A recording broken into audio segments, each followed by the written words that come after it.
of the Phineas Fogg coming back from an extraordinary adventure that I've been on with my friend into 2030, and I want to tell you how that was.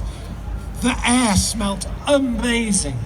London smelt like the Alps in spring. It was just gorgeous. The bird song was so loud. The city had now so many more trees, and because of we realized in the summer of 2022 that above 39 degrees concrete and tarmac kills people, we had now taken it up in huge amounts in the streets that were looking so much greener.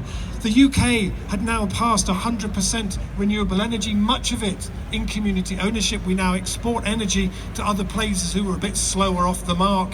And getting to this point in history, those 8 or 9 years between now and then, no, 7, because my maths is shocking, it hadn't improved even by then, has been the most exhilarating time in human history. What an amazing time it has been to live through. It's felt like we lived through a revolution of the imagination. So hard and unrelentingly for the world to get us to this place of positive change finally got to take a rest.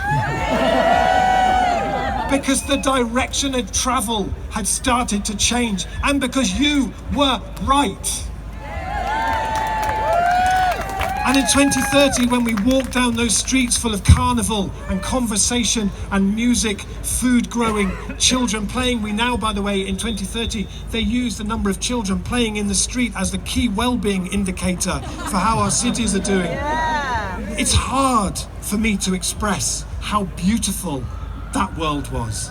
I get really emotional even just thinking about it.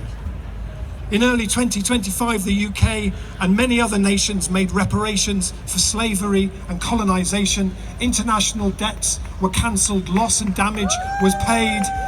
And we've seen a flourishing as a result of democracy and the building of low-carbon economies around the world. And